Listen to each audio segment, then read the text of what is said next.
Allez, bonjour à tous, bienvenue dans votre émission Le Scanner, l'émission de débat constructif qui vous parvient du lundi au vendredi quand il est 9h sur la 89.5 en bande FM, sur Kavi TV.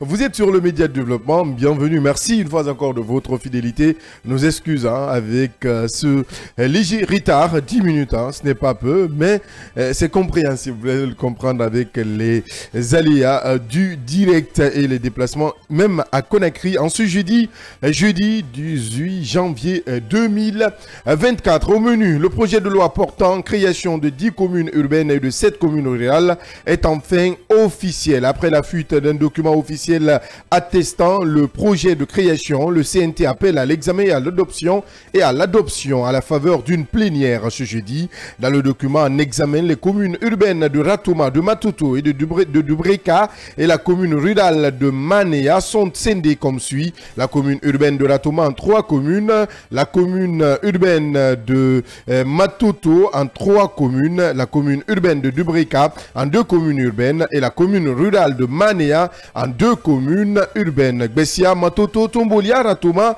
Lambagni, Somfonia, Manéa, Kagbelin, Sanoya, dans la région administrative de Conakry, Dubreka, préfecture de Dubreka, sont donc érigées en communes urbaines. La création de ces nouvelles communes est-elle opportune? L'équipe du Scanner lance le débat ce matin. Et puis marche du SPPG. Le gouvernement est-il dans l'optique de dialoguer? Le porte-parole était chez nos confrères de la RTG hier mercredi. Ousmane Gawal Diallo, comme d'habitude, surprend de nouveau. Pour lui, la presse privée n'est pas au service du peuple et le syndicat de la presse outrepasse ses prérogatives. Restriction de l'Internet et des médias. Le syndicat va-t-il céder face à la pression?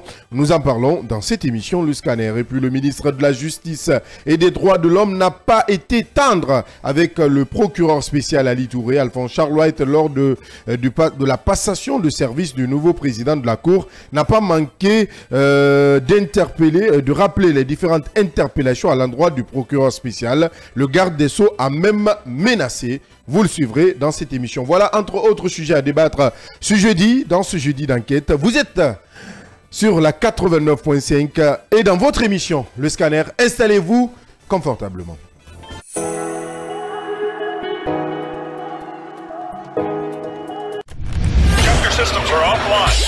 Le Scanner, l'espace d'échange et de propositions qui promet la réflexion pour le développement. C'est l'interactivité au service du développement. Retrouvez la 89.5 dès 9h. C'est parti pour plus d'une heure de débat ici dans ce studio et sur ce plateau avec les débatteurs de chaque matin. Je commence aujourd'hui par ma droite parce qu'il y a quelqu'un encore qui préfère du jaune. Ali Badarakila, bonjour. Bonjour à tous les auditeurs et téléspectateurs qui nous écoutent. C'est pas Robert aujourd'hui, je vois, il y a l'euphorie. Merci Robert. Merci de te réveiller. Yaya Diallo, bonjour. Bonjour Abdallah, bonjour à la population de Kakoussa, c'est dans Forikaria. Bonjour chez moi à Bofa. Bofa, je m'enorgueillis. Aujourd'hui, nous sommes à Forikaria. Non, bonjour à Bofa.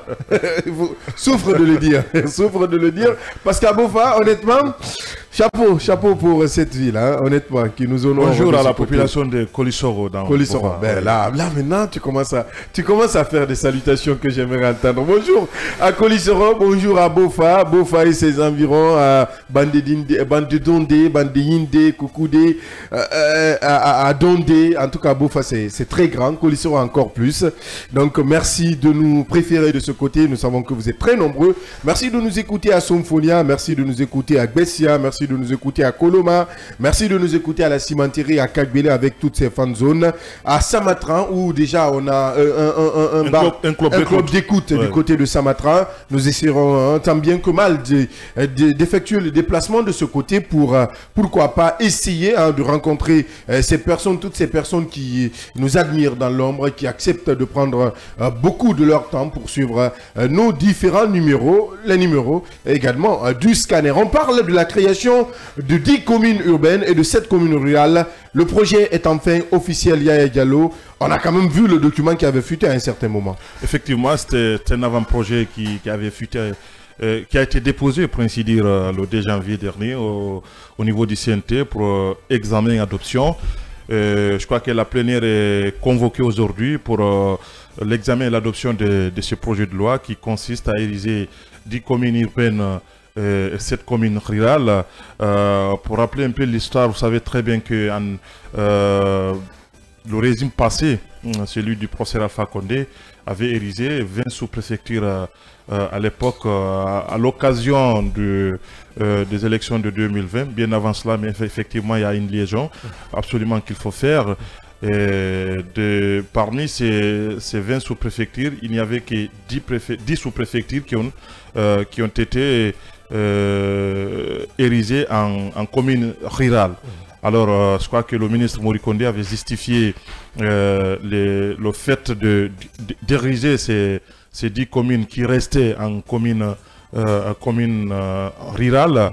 Mais il avait dit, parmi les 10, il n'y avait que les 7 qui répondaient aux critères. Je crois que les autres, les 3 autres qui restaient ici, il y avait un certain nombre d'éléments qui manquaient et qu'il y a les services de son ministère qui étaient à pied d'œuvre pour pouvoir déterminer tout ce qui manque pour pouvoir combler à ces manquements. Alors, ce qu'il faut dire, c'est que dans notre pays, le principe de l'organisation administrative de notre pays est fondé sur des concepts, c'est la décentralisation et la déconcentration. La déconcentration qui consiste à ériger ce qu'on appelle de préfecture, de sous-préfecture ou de région, ce qui sous-entend tout simplement d'avoir ce qu'on appelle les représentants de l'État à travers le territoire national. Ce qu'on appelle par endroit les représentants de l'État, les préfets, les sous-préfets et les gouverneurs des régions. Par ailleurs, nous avons ce qu'on appelle la décentralisation. C'est celle-là qui consiste à mettre en place ce qu'on appelle les collectivités locales, ce qu'on appelle les communes rurales ou les communes urbaines. Alors, je crois que les communes, comme on le sait, ne peuvent être mises en place qu'à travers une loi. Les préfectures, on peut le faire à travers, ça relève de l'exécutif comme on le dit, ça peut se faire à travers un décret, ce qui fut fait sous le régime du professeur Alpha Condé. Ces sous-préfectures-là ont été érigées à travers un décret naturellement. Alors les communes, ça sous-entend tout simplement que c'est les citoyens à la base qui se constituent et qui élisent les représentants locaux qui directement ou indirectement participent à un certain nombre de choses, notamment la mise en place du plan de développement local et tout ce qui s'ensuit. Donc c'est pour un peu pouvoir revenir un peu sur le bien fondé ou pas de cette réforme administrative qui relève naturellement des compétences du ministère de l'administration, du territoire et de la décentralisation. Donc le ministre Morikonde l'a dit, il y aura 10 communes urbaines qui vont être érigées. Ensuite, cette commune rurale. Alors, vous l'avez rappelé ici, en ce qui concerne le Grand Conakry, c'est ces communes-là qui sont concernées, puisque à la question de savoir qu'est-ce qui justifiait cette réforme administrative, notamment à Conakry ici, je crois que le ministre lui-même avait répondu à cette question en disant tout simplement quand on prend Ratoma par exemple, qui est une commune très étendue, très grande par rapport à la commune de Kaloum, il dit tout simplement la superficie de la commune de Ratoma fait 3 fois de celle de Kaloum, de Dixing et de Matam. Donc, pour une question d'aide au service public, il y a ce qu'on appelle une disparité qu'il fallait combler, parce que du point de vue démographique, Kaloum est 3 fois moins peuplée que Ratoma, alors il fallait effectivement essayer de créer ce qu'on appelle cette parité-là pour pouvoir répondre aux besoins fondamentaux des populations. Ouais. Alors la question qu'on se pose, vous l'avez dit ici, quelle est l'opportunité maintenant de pouvoir ériger ces différentes, de diviser ou de subdiviser ces différentes communes-là en trois communes. Naturellement, à Ratoma, nous aurons la commune de, si c'est comme tel, la commune de Lambagny, la commune de Sonfonia, et ici, à Matoto, nous aurons la commune de Gbessia, enfin celle de la commune de Matoto, effectivement, et celle de Matoto va être maintenue, mais il y aura aussi Tombolia. Tombolia, effectivement. Alors, j'avais bien voulu confondre les choses. Donc, voyez-vous que...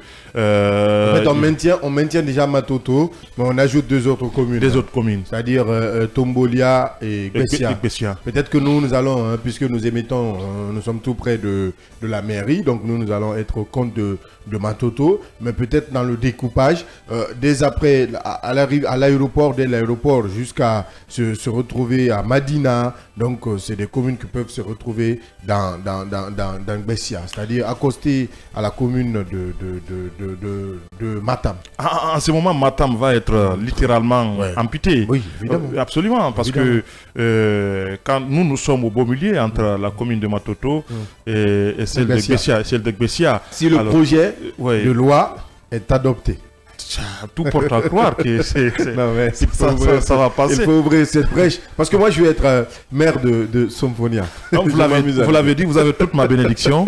Je vais être maire de Somfonia. Vous voulez être président de la délégation spéciale ou les deux à la fois? Non, je vais être maire pas président de la délégation spéciale. Donc, alors pas maintenant.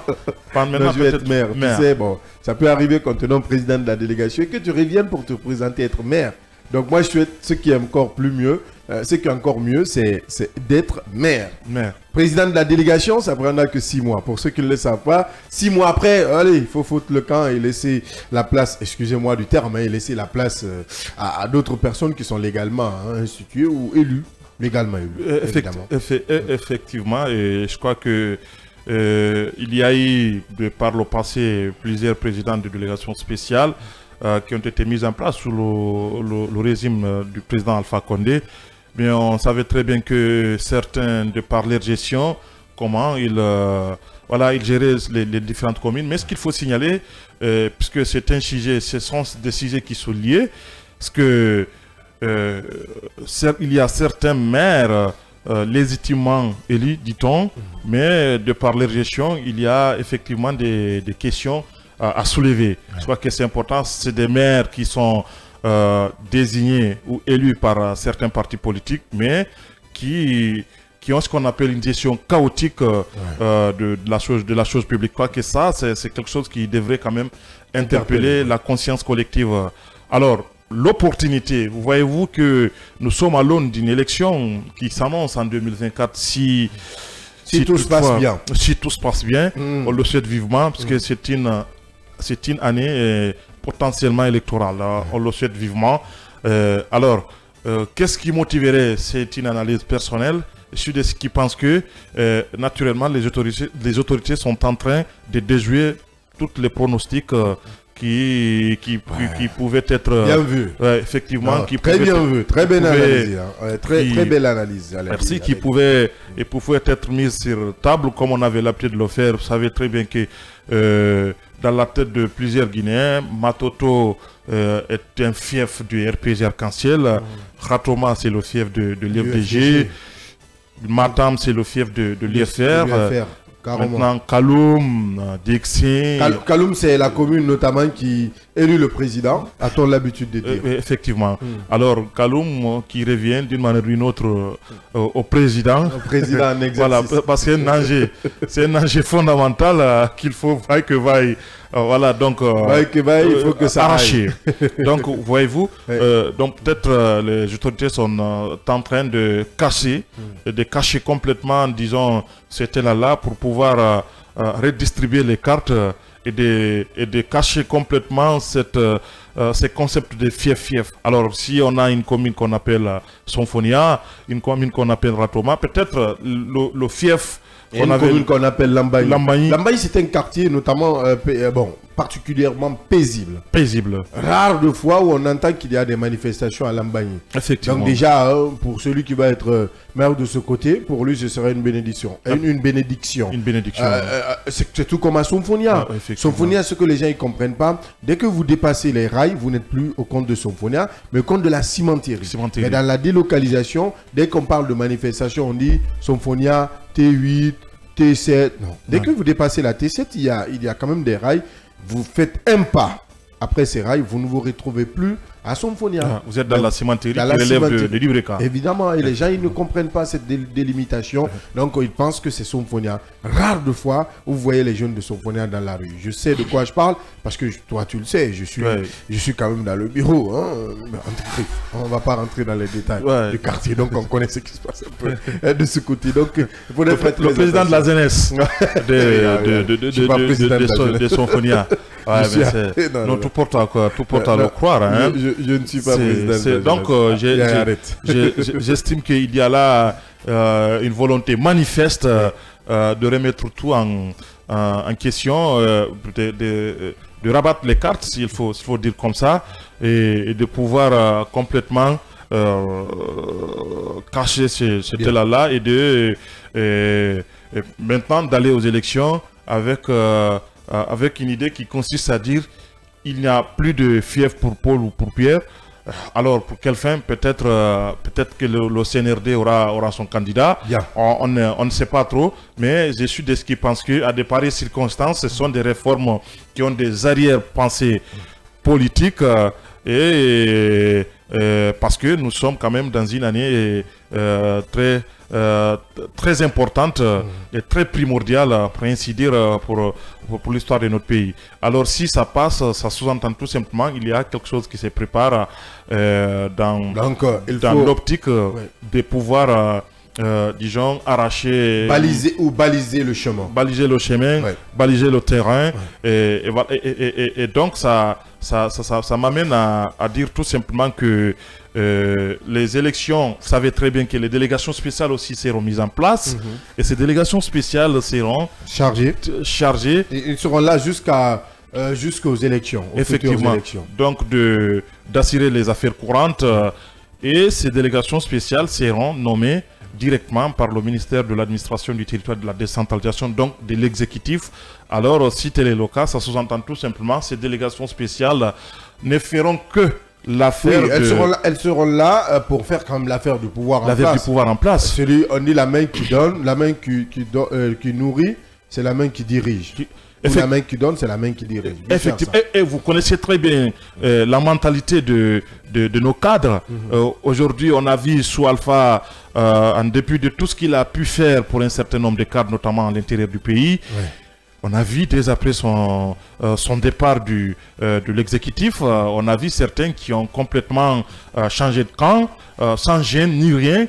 Et alors, c'est pour autant dire que maintenant là, parce que... Surtout les communicants. Oui, effectivement. Mon Dieu. Ouais, mais même certains ministres. Il y a certains ministres. Oui, et certains secrétaires généraux qui étaient dans les départements, je ne veux pas citer. Certains hauts cadres. Mais on se connaît.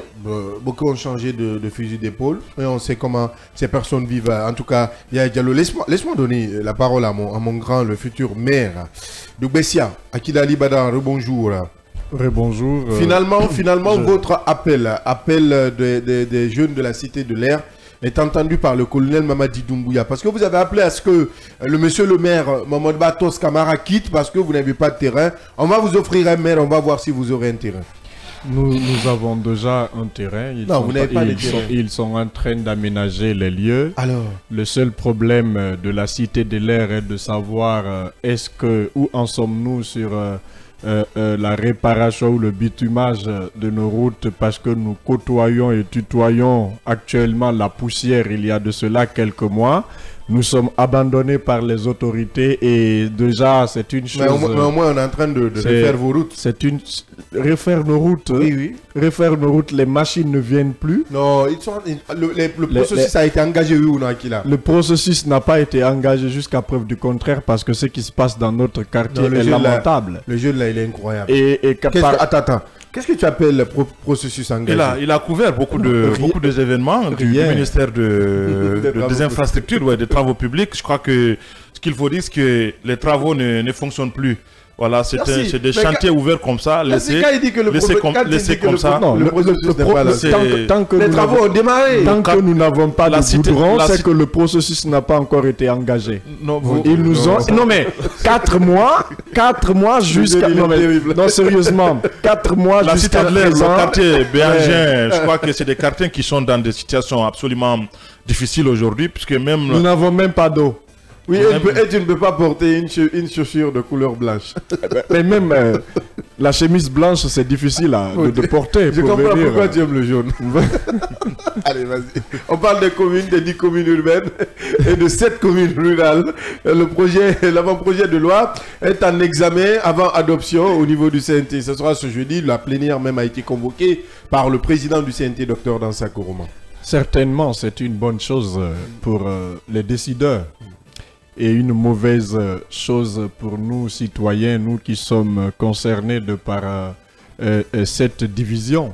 Peut-être qu'il y a des uns qui cherchent à être les maires de certaines communes. Je ne prends pas de pic non, je ne pique pas. Non, je ne prends pas de pic ce matin. Vas-y. Si Akil a été en avant par rapport à toi. Laisse-moi mêler ma campagne. Ouais. Je vais être maire de Somphonia. Je n'ai pas dit que je vais être maire de Bessia. Hein. Je ne connais pas il a un avant par rapport à toi. Non, pas du tout. Les dossiers sont engagés. Hein. Vas-y, défoule-toi. Si je cherche quand même à être maire, peut-être que je vais choisir Baralandé. Tu ne peux même pas être maire en Guinée. Tu es Bissagé. C'est on dit. C'est grâce à notre hospitalité que tu te retrouves même dans cette émission. La Guinée est un pays hospitalier. Merci. Vas-y. Et déjà, vous savez, il y a un problème dans ce pays. L'administration s'est égarée. Moi, à mon avis personnel, hein, je crois bien que l'État pouvait nous offrir des villes, des nouvelles villes, que de nous parler de la division des communes et autres. Parce que déjà, derrière cette décision, il y a une politique. Et la politique, elle n'a pas été dite. Nous avons Koya, nous avons Kindia, nous avons des villes tellement proches de la Guinée qu'on peut construire une nouvelle ville, même à Conakry, parce que quand vous choisissez Tayaki par exemple, c'est un lieu où on pourrait nous construire une très belle ville. Mais je me demande à quoi servira cette décision de diviser les communes parce que l'UFDG est de tel côté, le RPG est de tel côté. Même si on divisait ces communes, la politique de ces partis politiques restera la même. Parce que Lambagny, les autres, feront toujours partie de la commune de Ratoma, même si on nous parle d'autres communes. La commune de Lambagny, qui sera le maire? Point d'interrogation. De l'autre côté, de Somphonia, qui le sera? Point d'interrogation. Si tu as besoin de documents, si tu ne passes pas par moi, je risque de t'expulser. D'accord, pas de souci. En tout cas, on attend de voir ce que le CNT va décider. Mais si j'étais à la place de certains conseillers au CNT, je choisirais une autre option qui n'est pas de diviser les communes, mais plutôt de nous offrir de nouvelles villes. Donc pour toi, cet avant-projet de loi ne doit pas passer? Normalement, ça ne doit pas passer. Bien, donc les conseillers du CNT, vous avez déjà l'avis qu'il a un bon citoyen. Allez, mais le souci est que tu es Bissagé. Mais j'aime bien la Guinée. Ah, ok. Pour une fois, je partage cette idée. Merci d'aimer notre pays, notre paradis. Oui, vas-y, Akila. Voilà, donc je parlerai de ça. Si vous sortez de la Guinée, vous partez en Côte d'Ivoire, vous partez au Sénégal, vous partez dans ces petits pays qui sont proches de nous, ont des nouvelles villes. La Guinée-Bissau, aujourd'hui, qui est un petit pays, a des villes. Mais non, on n'en vit rien à la Guinée-Bissau. Non, mais n'amène pas le débat. Ce n'est pas une comparaison. Bien, c'est compris. Pourquoi? On vous a libéré. Pourquoi pas la Guinée? Quand on parle de Conakry, on dit Conakry est la ville, la grande ville, et puis on parle de Kankan. Mais si vous partez à Kankan... Bizarrement, Kankan, c'est la deuxième capitale. La deuxième capitale. Bon Dieu. Mais si vous partez à Kankan, Kankan manque de tout et de rien. C'est une ville qui n'a pas de caniveau. Quand il pleut, c'est des dégâts. Non, mais sérieusement. Non, mais attention, Kankan a changé de visage sous le règne d'Alpha Condé. Non, je ne parle pas de la construction. Il y a des immeubles qui ont fusé partout. Non, je ne parle pas. Il va falloir. Il y a un peu de vérité dans ce Je ne parle pas de quartiers qui n'ont pas. Voilà, je ne parle pas de construction. Je peux être d'accord avec lui. Je ne parle pas des infrastructures routières. Kankan a substantiellement changé. Je ne parle pas des infrastructures routières. Je parle des caniveaux. Bien. Le quartier dans lequel j'étais à Sobey en passant par... Voilà, les Kankanais le savent. Calme-toi. Les Kankanais le savent. Il y a une part de vérité dans ce qu'il dit. Quand il pleut à Kankan, vous recevez de l'eau comme une bénédiction. Tenez-vous bien, la deuxième ville de la Guinée. C'est des problèmes. C'est une erreur. il y a ça. Donc aujourd'hui, je crois bien que l'État pouvait nous parler de la construction d'une nouvelle ville dans le pays que de faire la division des communes et autres. Parce que ça, déjà, ça va envoyer d'autres problèmes. Bien. Et ces problèmes-là, on le sait tous, ça va aussi impacter, s'il faut, les élections que nous sommes en train de préparer dans le pays. Il y a lieu de nous construire de nouvelles villes parce qu'on veut, quand aussi nous sortions de ce pays, qu'on dise qu'en Guinée, il y a une ville aussi économique, une ville aussi politique. Bien. Mais si tout se résume, ne se résume qu'à Conakry, c'est que derrière ça, il y a un problème. À l'État de faire la bonne promotion de ce pays, ça nous servira davantage. Et surtout, les bailleurs de fonds pourront nous soutenir dans ce sens. Mais la division des communes, ça ramène encore à la pauvreté. Déjà qu'on est pauvre depuis 1958. Non, on n'est pas pauvre, on est riche, mais mal organisé. Non, ce qu'il faut dire, c'est que moi, je suis de ce qui pense que dans cette idée générale que le ministre Mori a mis en avant, il y a là une part de vérité en ce qui concerne l'étendue de ces deux communes-là. Voyez-vous un citoyen de Sonfonia qui doit avoir des documents administratifs au niveau de la commune de Ratoma. Qui vient jusqu'à Taouya.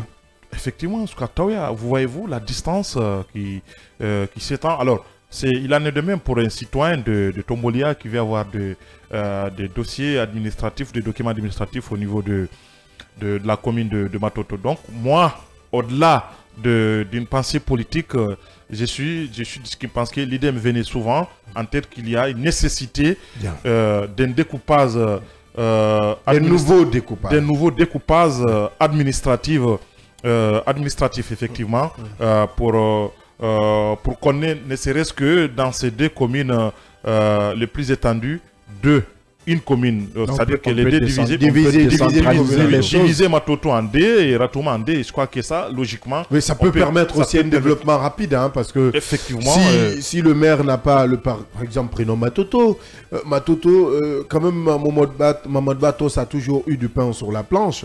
Je le cite nominement parce que je sais je sais de quoi je parle réellement. Parce que Matoto est une très grande commune. Ratoma encore plus. Si moi je vous dis que le maire a tous les problèmes du monde pour gérer Ratoma, vous n'allez pas croire. Il y a des quartiers dans Ratoma où le maire n'a jamais,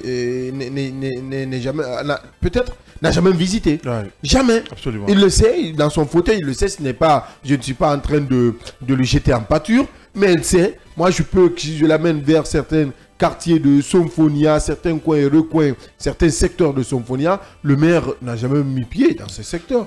Parce que la commune est trop vaste.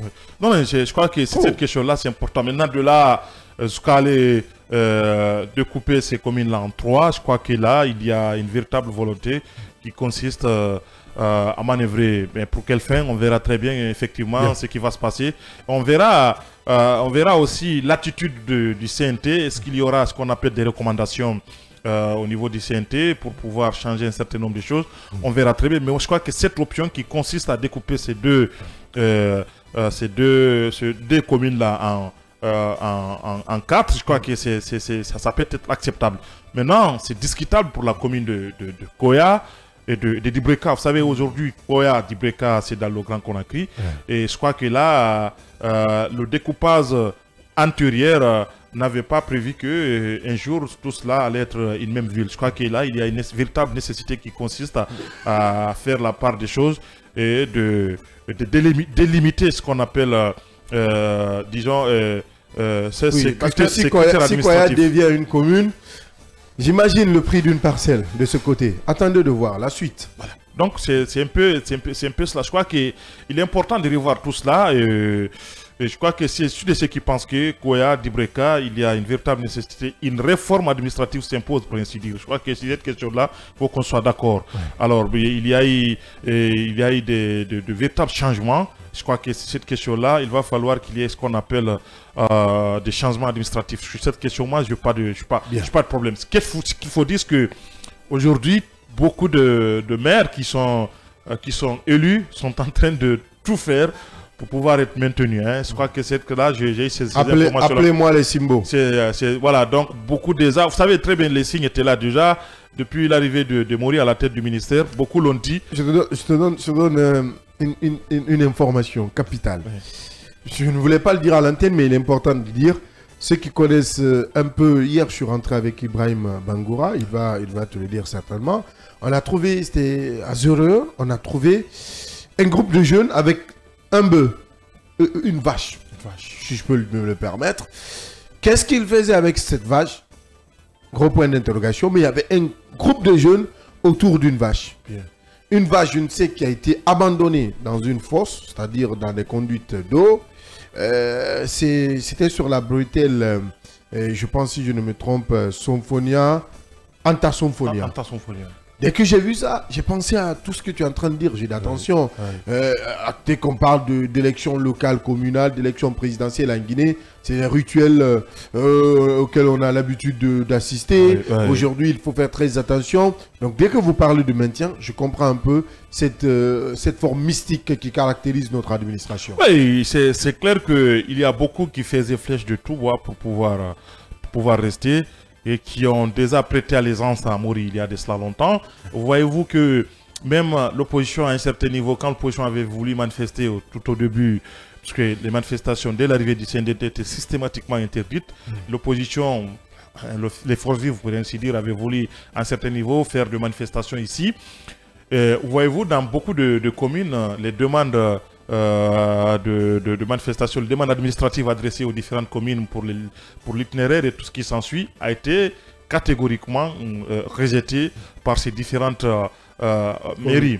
Alors, donc, voyez-vous que, alors quand nous prenons Matoto relève du RPG, c'est le Mamadou Tos a été élu sous la bannière du RPG Arc-en-Ciel, Aratoma c'est sous la bannière de l'FDG, à Dixing c'est sous la bannière de l'FDG. Maintenant qu'à Matam, il y a eu un petit changement, mais toujours est-il qu'aujourd'hui, tous ces maires-là, aujourd'hui, sont prêts à tout faire pour pouvoir conserver et rester aussi longtemps que possible. Mais ce qu'il faut dire, c'est qu'ils n'inspirent plus confiance, et je crois que Mori, ou l'exécutif, a besoin de faire ce qu'on appelle une table rase pour pouvoir tout dégager et reprendre à zéro, et avoir des jeunes gens qui... Voilà, donc ils peuvent jouer leur jeu et éventuellement pouvoir continuer ce qu'on appelle ce qu'on connaît déjà. Alors si tel est le cas, je crois que ça a des gros risques, parce que éventuellement, est-ce que celui qui viendra ou ceux qui viendront après vont laisser tout cela passer? Et ce qu'il faut signaler aussi, c'est cette légitimité de ce pouvoir actuel, de pouvoir mener des réformes d'une telle envergure dans notre pays. Je crois que ce découpage administratif quand même devrait quand même pouvoir avoir ce qu'on appelle une légitimité, une légalité de ceux qui ont pris l'initiative de pouvoir faire ce qu'on appelle cette réforme administrative-là. Un régime militaire, c'est un régime d'exception. Alors, je ne pense pas qu'il puisse jouir de toute la légitimité pour pouvoir mener d'une telle réforme, encore que nous sommes dans une situation où il n'y a pas ce qu'on appelle une entente politique. La division, elle est palpable entre un certain nombre d'acteurs politiques et le pouvoir en place. J'estime que tout cela pouvait être acceptable et confortable même pour le régime s'il y a ce qu'on appelle le minimum d'entente entre les acteurs concernés, et naturellement, et c'est ceux qui aujourd'hui sont sont à la tête de notre pays. Bien, ce qui est déjà compris. La suite, nous parlons du SPPJ avec son mot d'ordre de manifestation. C'est aujourd'hui même, ce jeudi 18 janvier 2024. On parle de déferlement humain sur Conakry. Une question, Yaya. Est-ce que tu as vu le rond-point de la tannerie ce matin? Non, je suis passé par l'aéroport, mais tout est noir. Bien. Tu as très bien vu. Ouais, au moins, tu as constaté pour l'aéroport. Ouais. Akilali Badara, qu'est-ce que tu as constaté au niveau du rond-point de l'aéroport? La question juste. Bon, j'ai constaté Un constat. un constat très amer, hein, parce que cet armada qui était positionné était prêt à battre le pavé contre tout manifestant. Et le noir, il s'attelait partout le long de la route. Bien. Je ne sais pas pourquoi, mais on en reviendra. Parce que ce qui est en train d'arriver est très grave. Voir les policiers comme ça arrêtés, stationnés contre des simples journalistes qui sortent pour manifester leurs propres droits et surtout réclamer ce qui est de droit, c'est que c'est gravissime. Je me demande, nous sommes je vous donne un troisième constat. Au niveau du rond-point de la tannerie, c'est encore pire. Bien. Parce que là, je vous le dis, il y a des militaires. Bien. Vous avez parlé de policiers, hein, c'est un constat. À la tannerie, il y a des militaires. Je vous dis que j'ai pris un petit retard. Vous allez me demander pourquoi. Parce que moi, j'ai pris le soin de prendre quelques clichés, les garder avec moi. Avant, parce qu'on ne sait jamais. Hein, il faudrait que nous, journalistes, nous soyons les témoins de ce qui doit se passer dans ce pays. Bien. Donc moi, j'ai pris mon temps, je me suis arrêté, j'ai pris la photo, j'ai attendu. Ok, demain, le ministre porte-parole du gouvernement, comme il aime le faire, Ousmane Gawal Diallo, va venir nous dire l'armée n'était pas sur le terrain. D'accord, l'armée n'était pas sur le terrain, je suis d'accord. Mais moi, j'ai la photo que l'armée était sur le terrain. Donc, il faut faire très, très attention.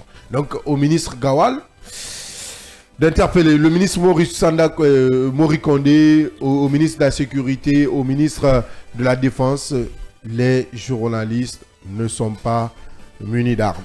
Les journalistes demandent simplement la levée des restrictions de l'accès à l'Internet et la libération de certains médias aujourd'hui qui sont fermés, retirés du bouquet Canal, même si les licences sont là, mais ces médias sont en train de souffrir le martyre. Vous le savez déjà, plein de ces médias n'arrivent plus à payer leurs salariés. Ce sont des emplois qui sont en jeu. Aujourd'hui, quelle est l'implication réelle même du SPPG, cette marche, son ampleur, son opportunité évidemment, Yaya? Oui, je crois qu'aujourd'hui nous sommes dans une situation absolument difficile à expliquer. Restriction de l'Internet qui est devenue quand même une véritable préoccupation qui va même au-delà de notre pays, puisque c'est des diplomates quand même tout récemment qui ont pris l'initiative de rencontrer nos autorités à travers le ministère des Affaires étrangères pour pouvoir avoir des explications, éventuellement demander aux autorités de lever ces restrictions-là. C'est pour autant dire que c'est une restriction quand même qui dérange et qui empêche par endroit le bon fonctionnement de notre État, quoi qu'on en dise. Parce que Maurice Sandal avait dit ici que cette préoccupation, elle est générale et elle concerne tout le monde. Alors, si même au niveau de certains départements ou au niveau de certains services publics, l'Internet n'existe pas, ça sous-entend tout simplement qu'il y a un véritable problème de fonctionnement dans notre administration. Alors, aujourd'hui, c'est vrai que je crois que... Tu as Internet ce matin, toi? Vous savez très bien les problèmes que je suis confronté. J'ai utilisé combien de VPN? Même les VPN payants. Ton Internet marche ce matin? Il faut un VPN pour que je... Non, un nouveau VPN ou le VPN existant? Lanterne VPN. Ah bon. Moi, chez moi, depuis hier, 2 h du matin, je n'ai plus d'Internet. Donc, vous comprendrez ma peine ce matin. C'est ça la vérité. Et moi, je n'arrive pas à comprendre cette position de nos autorités.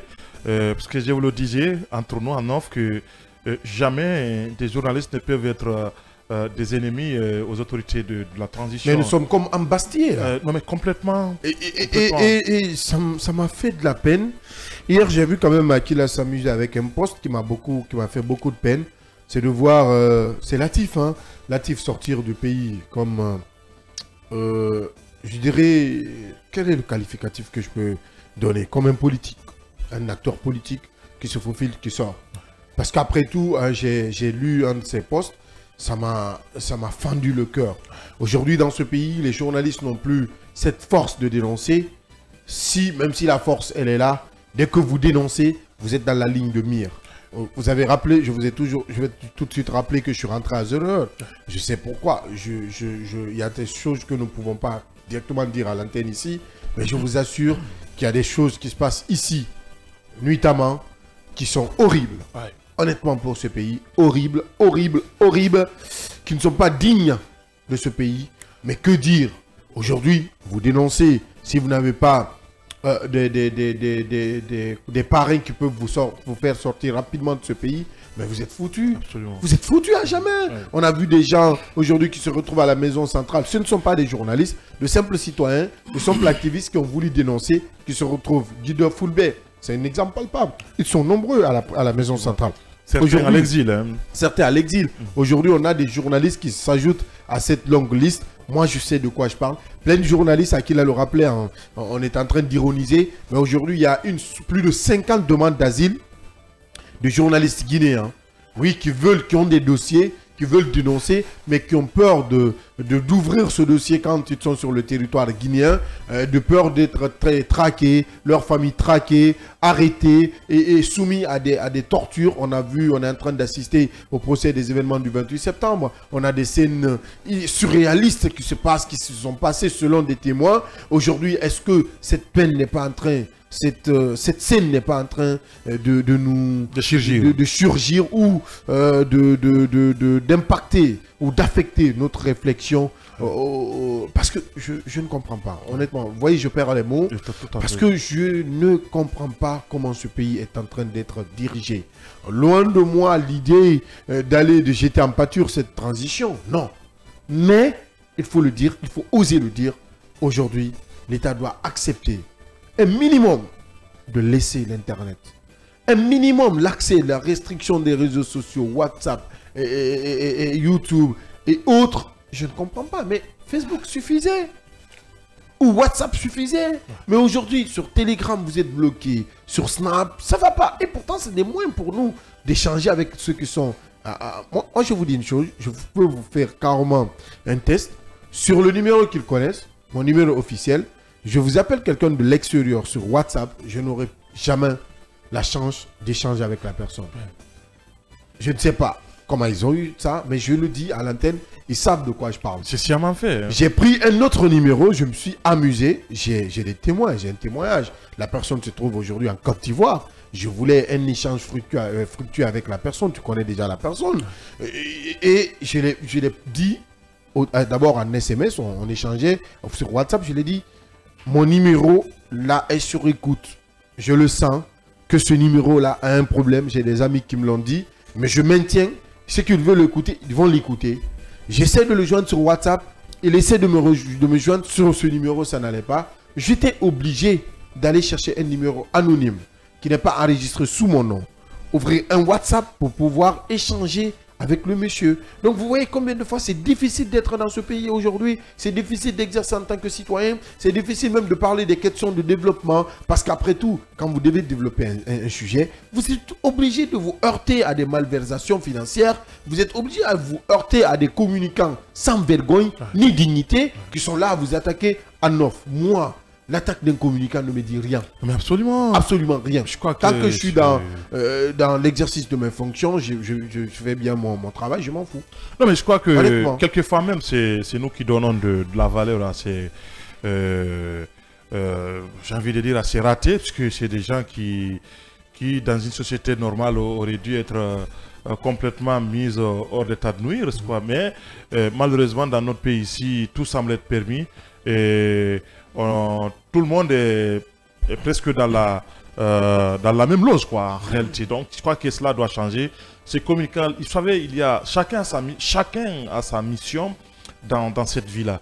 Donc, je crois que n'acceptons pas d'accepter tout avec des individus de toutes sortes. Je crois que c'est des pratiques qui sont connues de tout le monde à un certain niveau.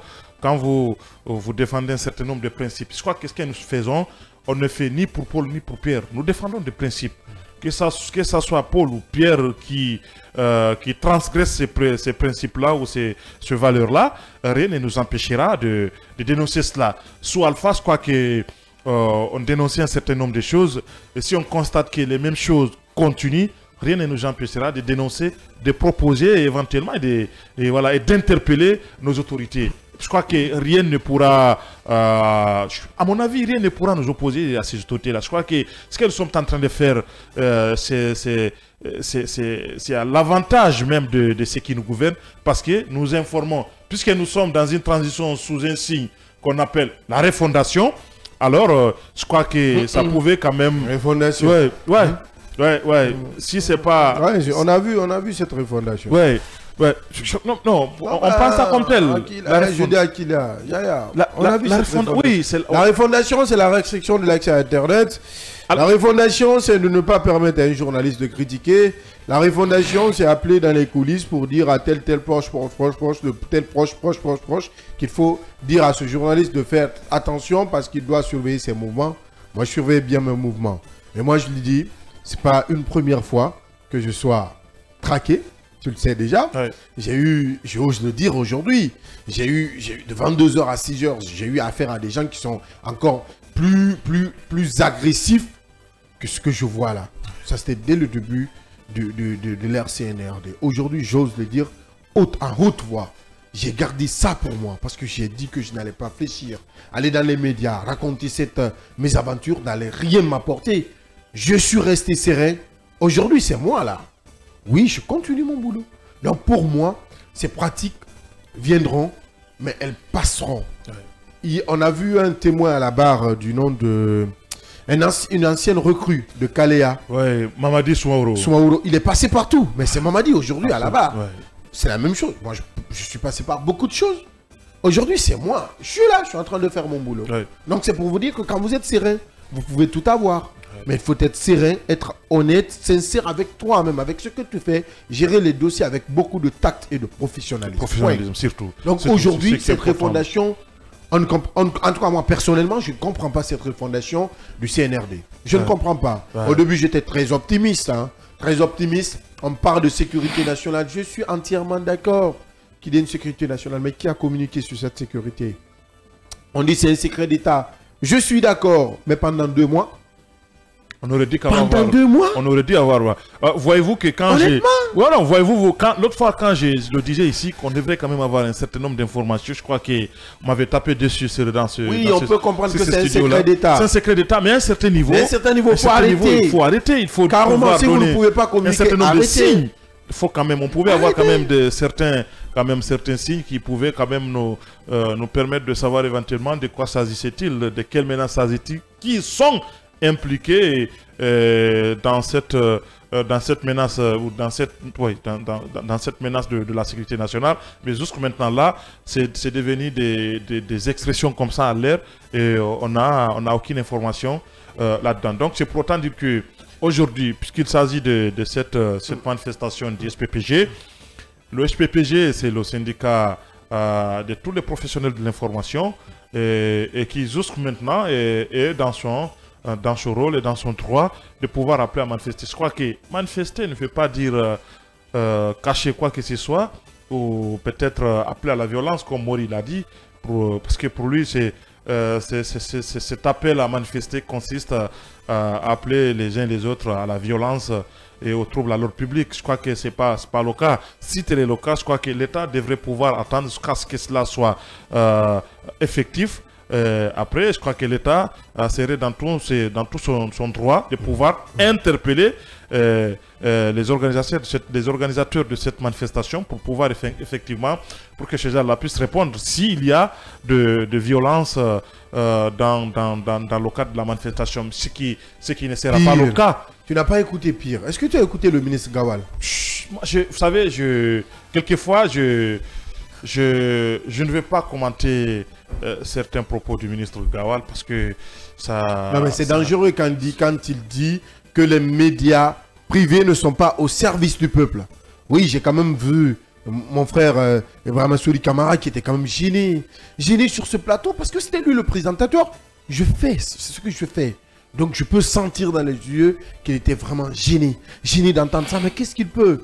Il ne peut que poser des questions. Ouais. Un ministre de la République qui se permet, plus loin porte-parole du gouvernement, de dire que les médias privés ne sont pas au service du peuple. Ah, mais je crois que... Non, bienvenue en Guinée. Non, mais Oui, le micro de Aquila, s'il vous plaît. Si vous êtes déçu. En tout cas, je ne serai pas déçu parce que je me rappelle des propos d'Ousmane Gawal en 2 juin 2014. Il y a un problème avec ton micro. Je ne sais pas. Touche le micro, on va voir. Il y a un petit souci. Donc, Fodi Amadou va essayer de gérer ça. Il y a un petit souci avec ton micro. Akila, je ne sais pas si tu vas utiliser l'autre micro. Ok, c'est bon, vas-y. Je me rappelle dans des propos de cet homme le 2 juin 2014 face à Alpha Condé, quand il dit que si Alpha Condé gouverne par l'injustice et la violence, pourquoi devrait-il partir autrement? Par après, plus loin, Ousmane Gawal a dit qu'on ne chasse pas un dictateur par les urnes, mais on le chasse par l'insurrection populaire. Une insurrection. Voilà. Il dit insurrection populaire. Mon Dieu. Plus loin, c'est le même qui a dit dans ces mêmes propos que Alpha Condé est gouverné par des imbéciles.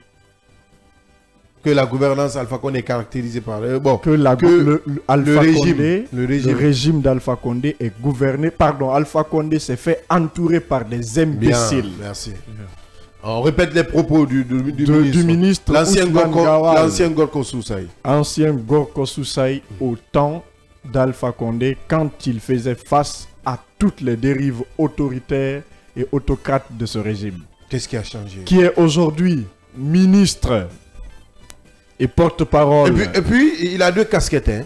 C'est lui le ministre qui contrôle ce que nous sommes en train de demander, la restriction de l'accès à Internet. Hein. Ça passe par le ministère des Pourquoi nous sommes dans tous ces problèmes-là aujourd'hui Et c'est lui-même qui vient de dire que les médias ne sont pas au service du peuple. Vous savez, je me rappelle... Merci, monsieur le ministre. L'histoire retiendra ce que vous avez dit. De cette citation qui dit souvent qu'on ne va pas mendier sa liberté.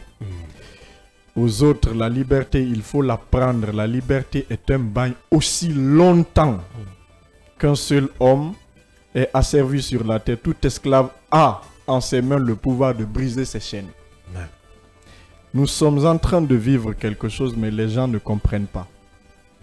Aujourd'hui, on nous laisse parce que la République, elle est poltronisée. Non. Elle est non, si je le... Non. Vas-y doucement. C'est pourquoi j'ai un ton très bas aujourd'hui. Doucement. Le ton est très bas. On va se calmer, on va peser les mots. Le ton est très bas. Calme-toi. Voilà. Je sais que tu es sur ton grand-père Alpha Condé aujourd'hui, mais calme-toi. Exactement. Vas-y. Nous sommes paumés. La République, je le dis souvent, nous sommes une rivière de problèmes. Moins immaculée parce que partout où vous passez, il y a le péché.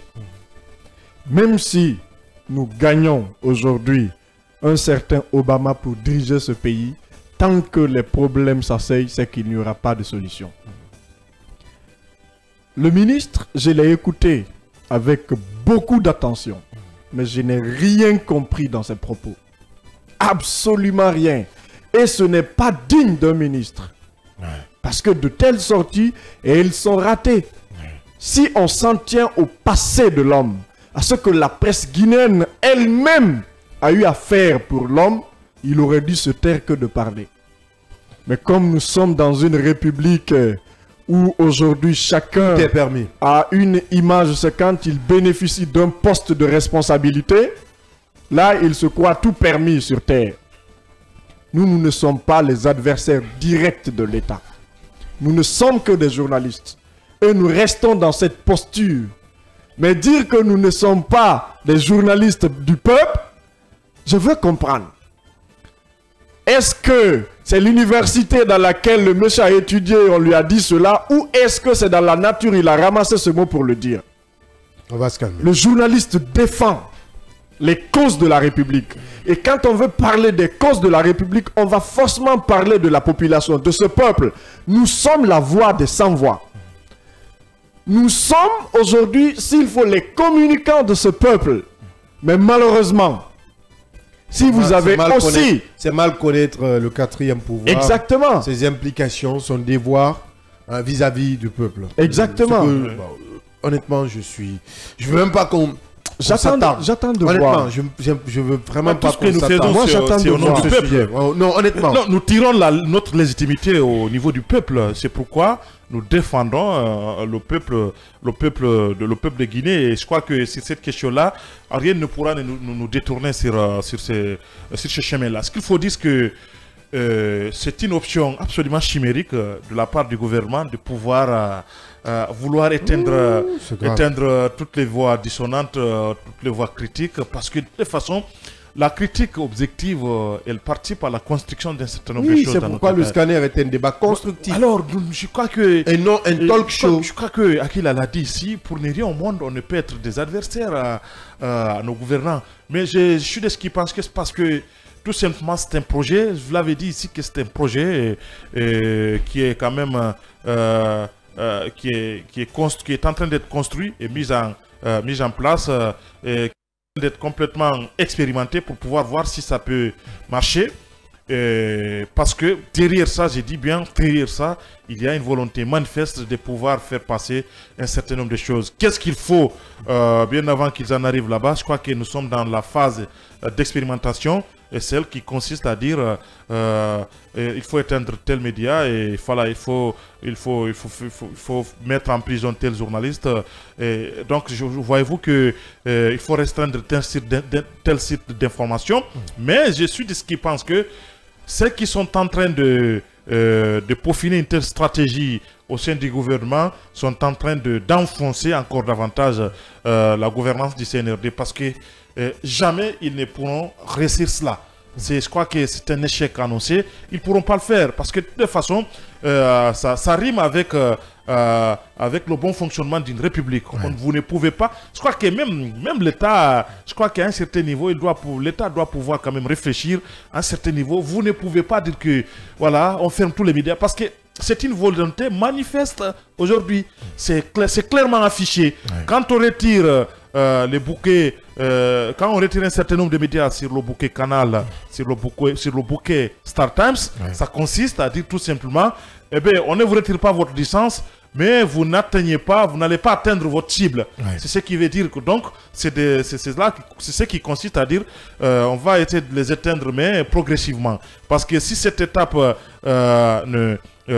n'arrange pas le gouvernement, éventuellement, ils vont passer à la vitesse supérieure, celle qui consiste à retirer naturellement les licences. Je crois que c'est une peine perdue, parce que tout simplement,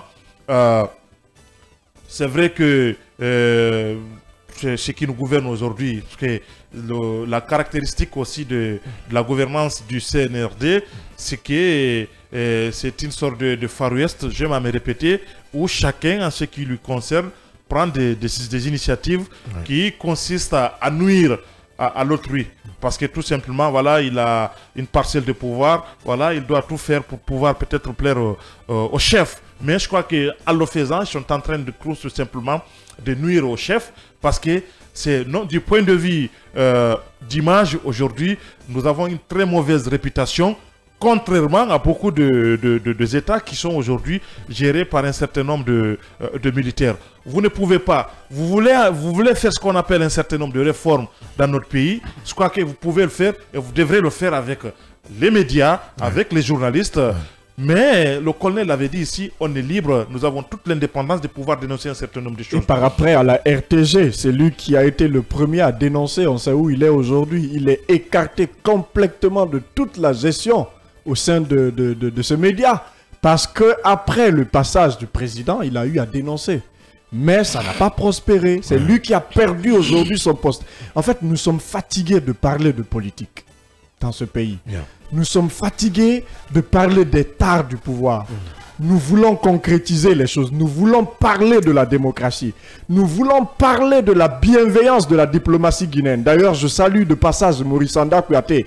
Pour la toute première fois, a su imposer le caractère dur du Guinéen. Bien. Sur le cas de ce jeune rapatrié en France. Touré. C'est salutaire. Nous voulons parler de ces choses. Mais à chaque fois, il faut revenir parler de la politique. Il faut parler aux gens. On dirait que c'est des enfants, mais c'est dommage. C'est très dommage. Nous voulons sortir de tout ça. À quand la Guinée va sortir de l'ornière quand même? Aidez-nous à rêver comme nos voisins de la Côte d'Ivoire. Faites-nous rêver. Voilà. Faites-nous rêver. Sortez-nous de cet enfer. Amenez-nous au paradis qu'on a toujours chanté. J'aimerais bien demander à la réalisation de me donner le paradis. Paradis de la parodie. Vous avez dans une telle impasse, ça profite à un certain nombre de votes en guerre. Ils savent que dans une situation stable, ils ne valent rien. Leurs avis ne vont pas être pris en compte parce qu'ils n'ont rien à proposer. Dans une république, on a besoin de toutes les intelligences pour pouvoir proposer des idées saines pour qu'on puisse prospérer.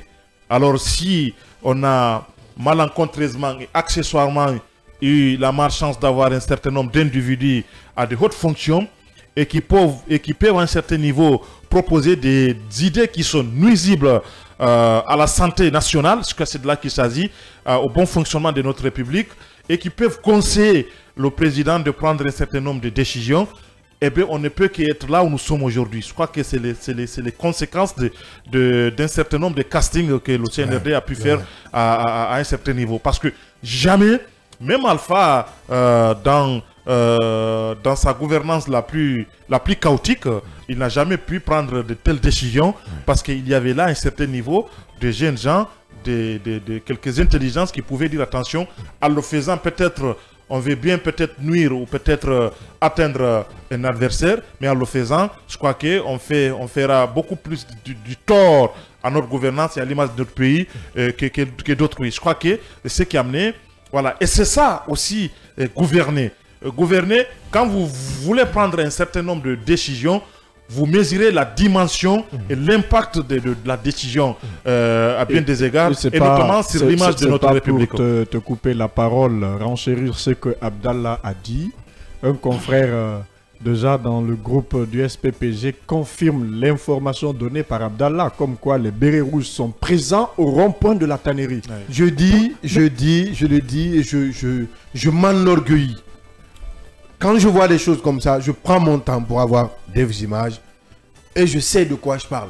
J'ai vu au minimum 5 pick-up de bérets rouges, lourdement armés. Je le dis, ce n'est pas une insurrection, loin de moi cela, mais c'est juste une interpellation. L'armée n'a pas sa place en pleine ville. L'armée, c'est dans les casernes. Il faudrait que cela soit clair pour tout le monde. Ça n'a pas lieu d'être. En fait, c'est quoi? Attends, on parle du syndicat là.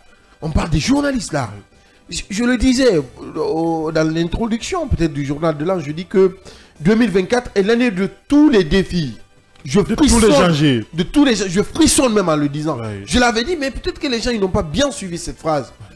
Chaque fois que je parle des dérives, chaque fois que je pense aux défis de cette année, aux différents défis, je prie Dieu et je dis Dieu, donne-moi les moyens pour que j'amène ma famille ou loin de ce pays et que moi je reste. Parce que moi je suis journaliste, il faudrait que je vive cela pour pouvoir le raconter demain avec une plume plus limpide. Je ne vais pas fuir. Je te rappelle un peu l'histoire de Jean Bédel Bokassa qui est venu au pouvoir en 1966 jusqu'en 1979. Qui a servi l'armée française et a aidé à établir la nouvelle constitution indépendante de la RCA. Oui. Jean Bédel Bokassa, son régime a imposé toutes les atrocités du monde. Son régime qui d'ailleurs a trouvé David Dacko, qui était son rival, qui était au pouvoir, a renversé le pouvoir de David Dacko et sur l'aide de la France, il a régné dans ce pays. Mais quand la France a compris que Jean Bédel Bokassa était couronné de l'injustice, de tueries, d'arrestation d'opposants, de restriction des libertés, la France, à la dernière minute, s'est retirée. Et la fin de Bédel Bokassa, on en sait. Oui. Voilà. Et Akila, permets-moi de rappeler un fait. Un fait qui est en train de nuire à notre corporation. Des journalistes vendus. Il y en a à gogo. Des journalistes vendus. Tu sais, je te l'avais dit ici que les journalistes avaient fait une ligne de randonnée pour la Côte d'Ivoire. Pour avoir un billet de 6 millions. Exactement, pour la Côte d'Ivoire. Mon Dieu. Et d'autres même sont dans les départements actuellement pour avoir de quoi manger en préparant l'arrivée du Ramadan. Et nous, on dit que nous sommes des maudits parce que quand on nous appelle, on refuse de venir. Et eux, vu qu'ils souffrent, ils disent même que les patrons de médias sont comme ils le font, donc avec des caoutchoucs noirs. Et c'est ce qui est en train de détruire aujourd'hui cette corporation, parce que quand j'ai eu l'information selon laquelle Pendessa est recherché, sa photo même se trouverait dans les mains de certains agents, j'ai crié. Aujourd'hui, que veut le gouvernement? Qu'ils nous le disent ouvertement. S'ils veulent que nous quittions ce pays, mais qu'ils nous disent. Je sais à l'instant qu'ils nous écoutent. Camarades, s'il est bien pour ta santé, pour ta sécurité, il est bien que tu sois caché. Cache-toi. S'il est bien pour ta santé, pour ta sécurité, que tu sois caché, cache-toi. Je sais de quoi je parle. Parce que lorsque ces gens vont mettre main sur toi, c'est le premier perdant d'abord, c'est ta famille. Une lutte, c'est aussi si tu es en liberté, si tu peux parler, si tu peux donner des ordres. Aujourd'hui, cette lutte que vous menez, c'est une lutte pour tous les médias de ce pays, pour tous les journalistes. Nous savons que c'est une lutte salutaire, mais à un certain moment, il faut reculer pour mieux sauter. Et cependant, il est important pour vous d'assurer votre sécurité. Comme on l'a dit, nous sommes dans une corporation inféodée. Aujourd'hui, des gens qui ont vendu leur âme au diable. Donc, comprenez que le monde fonctionne et a toujours existé comme ça, a toujours fonctionné comme ça. Donc, dans vos faits et gestes, soyez très prudents. Je sais que vous êtes un homme que j'ai côtoyé, que je connais, avec qui j'ai mené beaucoup de combats. Je sais que vous êtes intransigeant. Donc, soyez très très prudents. Parce qu'aujourd'hui, c'est votre tête qui est mise à prix. Ils sont en train de vous rechercher. Et quand ils mettront main sur vous, ils vont peut-être aller vous aussi vous jeter en prison. Ou vous faire disparaître, on ne le souhaite pas. Aujourd'hui, faites très très attention.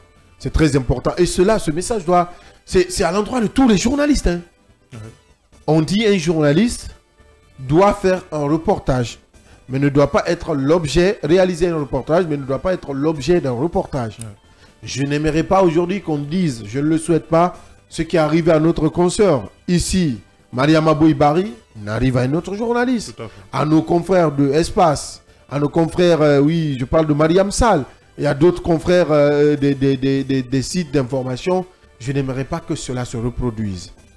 L'année 2024 commence déjà très mal, très mal pour ce pays.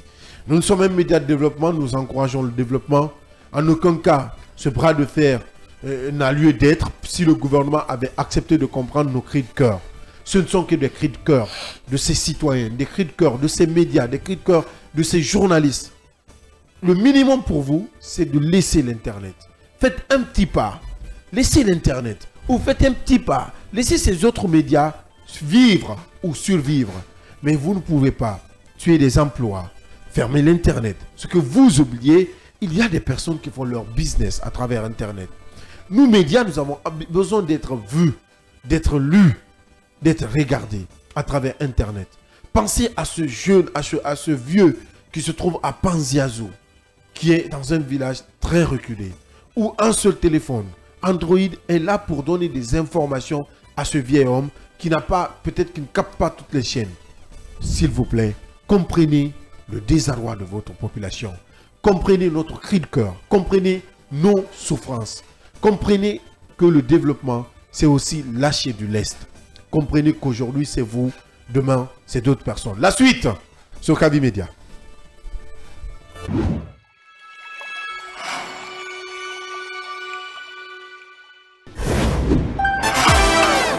Dans un monde médiatique où la seule critique prospère, où les solutions sont voilées. Bonjour à Conakry, bonjour à tous ces auditeurs et téléspectateurs qui nous attendaient impatiemment. Heureux de vous retrouver. Chez moi, il y a de l'eau. Il vit à Sofonia, ils escaladent pour descendre et chercher de l'eau, escalader encore pour remonter. De l'eau dans une bouteille, on voulait faire du thé. On avait trouvé toutes sortes d'ordures, y compris même des fourmis là-dedans. J'ai ouvert le robinet, l'eau a commencé à couler. Par après, quand j'ai pris les deux pagnes, ce n'était que de la poussière, de la saleté. Du lundi au vendredi, quand il est 9h, vous nous retrouvez sur Kavi Media, Kavi FM 89.5 sur Kavi TV. Vous êtes sur le canal 113 du bouquet Star Time, sur nos différents réseaux sociaux, groupe Kavi Media. Si vous êtes sur Facebook, Kavi Media, si vous êtes sur YouTube, vous pouvez également nous écouter ou les regarder sur notre site d'information, siaminfo.com. Là-bas également, vous pourrez avoir toutes les dernières informations concernant l'actualité de la Guinée et du monde entier. On finit avec cet autre sujet, le ministre de la Justice, Alphonse Charles Wright, très fâché contre la CRIEF dirigée par le procureur spécial Ali Touré. Charles Wright qui n'a pas été tendre avec Ali Touré, il est même allé jusqu'à menacer ce dernier qui ne le tolérera pas en cas de faille. Oui, c'est déjà compréhensible. Moi, ce que j'ai suivi... Akila, pourquoi tu as ri? J'ai suivi cet élément hier. Je crois que... Est-ce que tu vas me permettre de suivre encore cet élément avec Robert? Oui, c'est possible. Ça ne tient pas que je te coupe là. Allez, on suit cet élément de reportage réalisé par la rédaction politique du groupe Kavi Media. Ansoubaï Lobaldé et Mariam Bouibari et Amara Bangoura nous ont réalisé ce sujet. Insatisfait du bilan de la Cour de répression des infractions économiques et financières, le ministre de la Justice et des Droits de l'Homme dénonce. Aujourd'hui, tout le monde est déçu de la CRIEF. C'est ça la vérité. Le bilan est très lourd. Moi, je reçois les notices. Toutes les juridictions déposent des notices.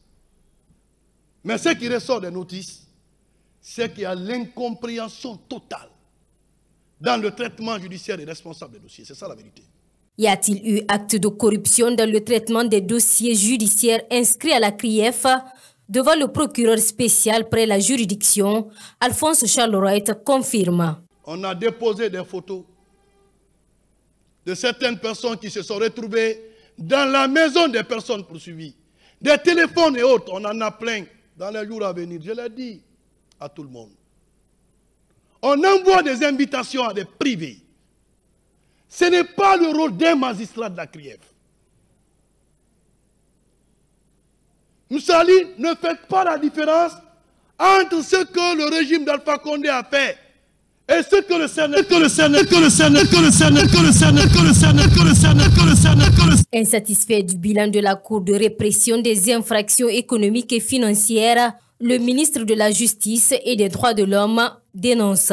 Aujourd'hui, tout le monde est déçu de la CRIEF. C'est ça la vérité. Le bilan est très lourd. Moi, je reçois les notices. Toutes les juridictions déposent des notices. Mais ce qui ressort des notices, c'est qu'il y a l'incompréhension totale. Que ce soit qui que ce soit, aujourd'hui en fonction, il faut que le peuple sache que vous travaillez dans la neutralité. Qu'on ne donne pas le sentiment que ce sont seulement les gens du régime d'Alpha Condé qui doivent être poursuivis. Non! Je parle de tous les délinquants financiers, qui qu'ils soient. Le garde des Sceaux donne des conseils à Ali Touré afin d'éviter la corruption dans sa mission. Monsieur Ali Touré, je vous ai dit, et maintenant encore je répète, la CRIEF n'est pas une juridiction faite pour une catégorie sociale. Il faut le traitement équitable de tous les dossiers et toutes les personnes qui comparaissent devant cette juridiction. C'est ça la bonne administration de la justice. Mais nous voyons certains dossiers qui montent à l'escalier, d'autres montent à l'ascenseur. 2 poids, 2 mesures. Ce procureur, je vous ai à l'œil. J'ai appris à regarder tout le monde sans parler. Dans ces derniers temps, moi, je ne parle pas et je ne parlerai pas. Je me dis, tous méritent ma confiance et mon respect. Mais je serai intraitable face à la corruption. Avec des remuements de la tête, Alphonse Charles Wright a terminé sa colère par une note de déception envers le procureur spécial près la Cour de répression des infractions économiques et financières. Ali, faites arrêter l'hémorragie financière. Sali. Sali. Merci beaucoup.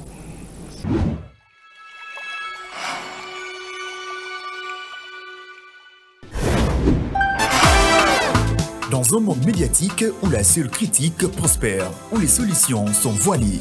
Bonjour à Conakry, bonjour à tous ces auditeurs et téléspectateurs qui nous attendaient impatiemment. Heureux de vous retrouver.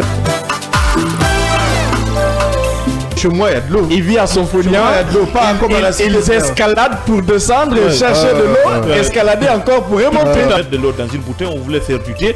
On avait trouvé toutes sortes d'ordures, y compris même des fourmis là-dedans. J'ai ouvert le robinet, l'eau a commencé à couler. Par après, quand j'ai pris les 2 pagnes, ce n'était que de la poussière, de la saleté. Le scanner, c'est l'émission du débat constructif. Monsieur le directeur Aboubakar Kamara, le jeune Akila, journaliste, dit qu'il vous a écrit plusieurs fois. Stabilité économique là qui va s'accroître et c'est pas bon pour notre République. Nous ne sommes pas dans une république, mais nous sommes dans une républicophile. Il ne faudrait pas crier à Uadja, il faut quand même saluer d'une part les efforts du gouvernement. Le ministre Ousmane Gawal nous dit que bientôt le bateau va accoster très bientôt, parce que très bientôt c'est vague. Avec le scanner, sans les coups de tonnerre, mais avec persévérance, l'actualité se plie au débat interactif.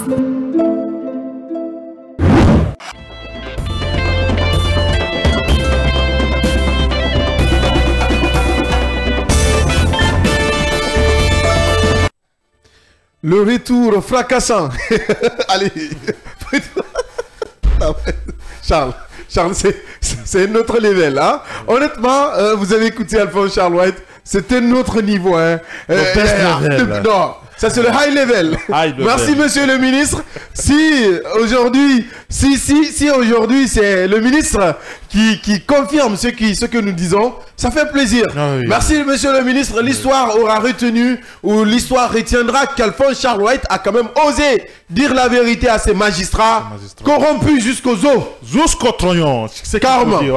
Je crois que là Non, tout est dit. Je suis tellement fier de ça. Tout est dit. Non, mais honnêtement, félicitations, monsieur le ministre. Tout est dit. Je crois que ce courage-là, il faut saluer ce courage il a réglé ses comptes. Du ministre de la Justice. Bon Dieu. Et je crois que là, c'est important que les Guinéens comprennent effectivement comment notre appareil judiciaire est en train de fonctionner. Car on tapait à tout bout de champ sur le ministre Charles Wright quant au bon fonctionnement ou la sérénité avec laquelle les magistrats de la CRIEF sont en train de s'acharner ou de gérer un certain nombre de dossiers. On s'en rend compte que, je crois que ça c'est clair, que Charles n'est ni de près ni de loin impliqué ou dans la gestion d'un certain nombre de dossiers. Effectivement, en ce qui concerne la CRIEF, j'ose croire que ce qu'il est en train de dire, est-ce que tu as écouté sa dernière phrase? Monsieur le procureur Ali Touré, arrêtez cette saignée financière. Hein. Cette hémorragie financière. Hein. Bon, moi je m'en vais. Ouais. Allez, c'est ça. Non, Charles, c'est... Non mais c'est clair. Je suis trop fier. Non mais c'est trop fier de ce ministre. Qui poursuit? À cause de ça, je peux l'amener un bouquet de fleurs. Hein. Après, je vais le faire. Qui poursuit? C'est pas le procureur qui relève du ministère public. C'est lui qui poursuit. C'est lui qui représente Charles au niveau de cette juridiction. Je crois que le ministère... Tout est dit. Tout est dit. Je crois qu'on a compris, on comprend mieux, puisqu'il y avait certains, plus loin, Charles l'avait dit, je l'avais écouté, parce que j'écoutais presque toute son intervention, il avait dit qu'il y avait certains quand même qui ont été cités. Où sont-ils? Comment ces gens-là ont pu quand même se faufiler pour pouvoir sortir ici, si ce n'est que par la complicité, naturellement, par la complicité du procureur, naturellement. Alors c'est pour autant dire qu'il y a un véritable problème. Moi, ce qui m'interroge aujourd'hui, c'est-à-dire que qu'est-ce qui fait que Ali Touré n'a pas sauté? Je crois qu'il aurait dû sauter quand même comme le président de la CRIEF avait sauté. Le président de la cour, effectivement. Koulemou a laissé la place à Kova Zoumaniki. Je crois que si Charles n'était pas satisfait de sa gestion, il aurait dû complètement sauter et être remplacé par un autre procureur. Je crois que par endroit, il ne s'agit pas de crier ou peut-être de dénoncer, il s'agit de passer à l'acte. Au-delà de dire qu'il a à l'œil, Ça peut être vrai, non, mais... le procès, c'était un procès... Non, alors, honnêtement, Charles, félicitations. Honnêtement, c'est qu'il reste... Pour une fois, tu es fier de Charles Wright? Pour une fois? Non, mais j'aime les gens qui ont ce qu'on appelle le franc-parler. Ouais.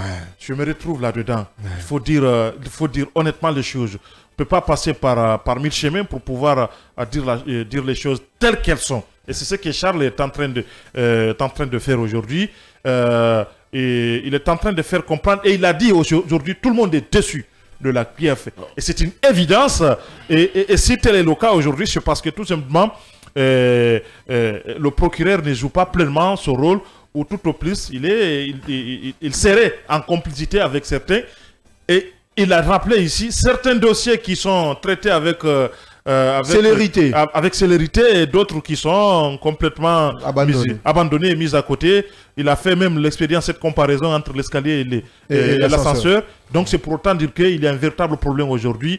Et ça confirme certaines informations que nous avions quant à l'implication du procureur, quant à sa complicité avec certains. Voilà, donc cette histoire de corruption aussi qui s'invitait au niveau de la CRIEF. Donc je crois que aujourd'hui, encore une fois, Charles a été, disons, a eu le courage de dire les choses telles qu'elles se présentent. Je crois que là, il appartient au peuple de Guinée, encore une fois, de faire la part des choses et de comprendre que le ministre de la Justice tient à ce que la justice soit impartiale et neutre dans notre pays, notamment quand il s'agit de ces délinquants financiers. Je l'ai dit ici, je crois que c'est ma position. Tous les délinquants financiers dans notre pays, qu'ils soient du régime Condé, Conté, du CNRD, il faut que ces délinquants financiers puissent répondre de par leur forfaiture, parce que le bien public n'appartient à personne, c'est pour nous tous. S'il est tenté qu'il y a des gens qui ont pu quand même, disons, détourner de l'argent, il y en a eu assez.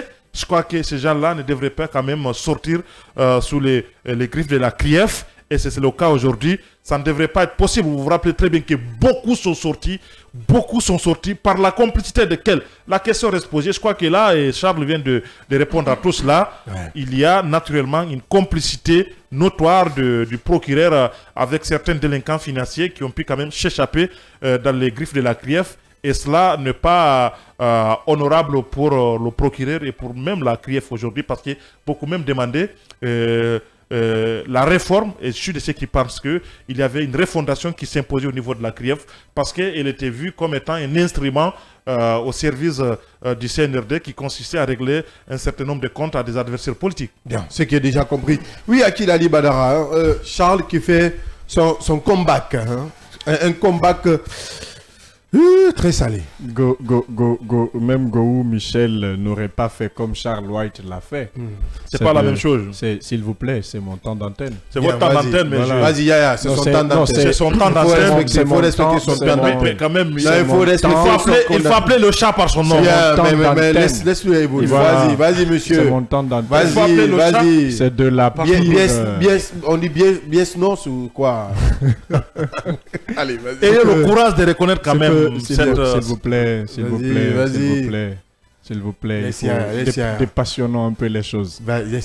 Charles, l'action que j'ai vue, c'est de la pire comédie. Oui, venir crier, taper sur tous les toits, se faire voir parce que vous êtes en face des médias. Il y a ces choses qu'on ne dit pas publiquement. Je peux te rejoindre. Il y a des choses qu'on ne peut pas dire. Dire qu'on a des photos, on a des vidéos, peut-être c'est aller trop dire. Il s'adresse là à un père de famille. Et face à des médias, vous avez vu la tête qu'a fait Ali Touré. Je sais, je reconnais les failles, les couacs de la CRIEF. C'est même père de famille a mis en prison ici. On va le laisser évoluer. Non, on va le laisser évoluer, sinon je vais couper ton micro. On va le laisser évoluer. Vas-y. Si la justice guinéenne, elle est rabougrie aujourd'hui, si la justice guinéenne n'a pas connu de pesanteur, si cette justice guinéenne elle-même, elle est déchiquetée, elle est abandonnée, elle est critiquée, et si surtout c'est de la CRIEF dont on parle, le premier vendeur de ce mauvais produit n'est rien d'autre que le ministre de la Justice. Si on parle d'emprisonnement des Kassori Fofana, mettons la CRIEF de côté. Les Fonike Mange injustement arrêtés, injustement libérés. Qui était le ministre de la Justice? Aujourd'hui, des arrestations arbitraires, tomber sur des gens, leur prendre mani militari, les embastiller. C'est autant de qui? Autant du ministre de la Justice. Pourquoi est-ce qu'il faut servir Ali Touré de cobaye? On sait, on reconnaît qu'Ali Touré, je l'ai dit une fois, 2 fois dans ce studio, qu'on nous a offert des juges ruraux aujourd'hui à la CRIEF. Qui elle nous a offert? C'est Charles White. Maintenant, s'il y a un problème, il nous parle de l'hémorragie financière. Mais c'est drôle, c'est hilarant. Parce que j'ai vu Charles. Ah, les notices m'ont informé. Je me rappelle même d'une de ses sorties à la maison centrale. Quand je ne suis pas au pays, ça pagaille. On ne veut pas voir des crieurs publics à tout moment. Il s'adresse à un père de famille. Il y a ces choses qu'on ne dit pas devant les médias. Ça, c'est à l'interne. On parle de l'emprisonnement des Kassori Fofana. Charles était où? Depuis le début, il n'a pas su gérer la situation. Il a laissé Ali Touré dans cette action-là, alors qu'il savait pertinemment que ce qui arrivait était aussi nocive, était nauséabonde pour la justice guinéenne. Mais est-ce qu'il a réagi? Quittons là-bas. Retournons à la maison centrale. Calme mineur, condamné, prévenu. Allons-y voir des prisonniers là-bas. D'autres sont à mobilité réduite. Il y a d'autres qui sont venus à cause des écrans 14, d'autres même des téléphones magnétiques. Une condamnation de 6 mois, 3 mois de sursis qui ont fait 4 ans, 5 ans en prison. S'il veut parler du bilan d'Ali Touré, c'est bien de parler du bilan d'Ali Touré. Mais lui, il a quel bilan à nous présenter? Mis à part la construction de ce tribunal où aujourd'hui on est en train de juger les dadis et autres. Il parle d'Ali Touré. Ali Touré a pris combien de dossiers contre même les actuels dirigeants, les actuels ministres et directeurs de ce régime militaire? Qui a daigné répondre? Qui a pipé mot? C'est après, on parle d'un directeur, on parle de d'autres même qui ont détourné de l'argent. Ali Touré, le dossier est venu sur sa table. Mais parce qu'il y avait d'autres personnes derrière, des grosses têtes, qui ont empêché Ali Touré de gérer ce dossier. Est-ce que Charles a pipé mot? Est-ce qu'il a daigné parler? Mais qu'il arrête un peu. Le coup de sang. Même. À qui la oui. Non, je le dis encore une fois. Ce matin, non, mais sérieusement. Qu'il arrête un peu. J'aime cette diversité dans les débats. J'aime vraiment cette diversité dans les débats. À un certain moment, il faut prendre les sorties sur tous les angles. Hein. C'est très important ce que tu es en train de dire. Il est le ministre de la Justice. C'est vrai qu'aujourd'hui, cette sortie peut être saluée par beaucoup. Mais derrière, il peut y avoir aussi les non-dits. Voilà. Non, mais qu'il arrête même. On veut la clarté dans toutes les choses. Ali Touré, je le dis et je le répète, a un bilan négatif à la CRIEF. Mais pire, parce qu'il parle d'Ali Touré, il oublie son ami là qui était le procureur de la République. Yamoussa Conté. Pendant combien de temps? Ouais, celui qui a été à la cour d'appel. Sa seule sortie, et si vous le voyez, c'est tellement que c'est un bon bagarreur pour la transition. Il ne fait de sortie que quand il s'agit des opposants du FND. Mais sérieusement, mais quand même... Je n'ai jamais vu une interview.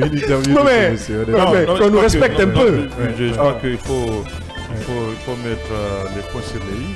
Oui, on n'a qu'une minute. Le procureur Yamoussa Conté ne pouvait pas faire mieux quand il y a ce qu'on appelle une hyper-présence de son ministre qui était partout. Il devait se départir. Charles s'est départi de 2 ministres. Vous m'entendez? Oui. Voilà, je crois que... C'est lui qui devait se démarquer. J'ai dit... Il ne peut pas être sous l'ombre du ministre, jamais. Et si le ministre l'a voulu ainsi... Oui, c'est lui qui devait se démarquer. J'ai commencé par dire cela. Il devait se démarquer. On est dans cette émission, est-ce que tu dois être sous mon ombre? Non, tu te démarques de ta manière. Donc, de toute façon, tu es l'animateur principal de cette émission. Oui, mais ce que tu peux faire, c'est toi qui peux le faire. Tu dois être unique à le faire, et le seul à le faire. Voilà, on nous apprend qu'il y a longtemps de cela, le courant ne passait plus entre les deux.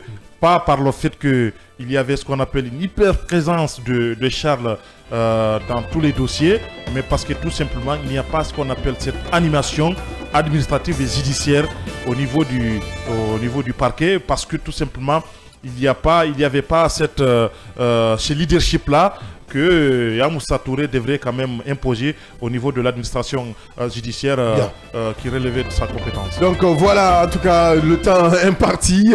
Nous allons continuer ce débat. Continuez le débat chez vous également. Et nous reviendrons demain, même fréquence, avec la même énergie. Yaya Diallo, merci. Merci à tous. Merci à Kilali Badara. Merci, bonne chance à la Guinée-Bissau qui va jouer dans 1 heure à 2 heures comme ça. Bien, c'est déjà compris. Merci à l'équipe de réalisation, à la production, à toutes les équipes qui nous ont accompagnés ce matin. Merci de votre fidélité, fidèles auditeurs et téléspectateurs. On se reprend demain. Demain, c'est vendredi de développement avec le Sili qui croise le fer avec la Gambie. Nous serons sur ce plateau pour en parler. D'ici là, prenez soin de vous. Restez en compagnie des programmes du seul et unique média de développement en République de Guinée, Kavi Média. Au revoir.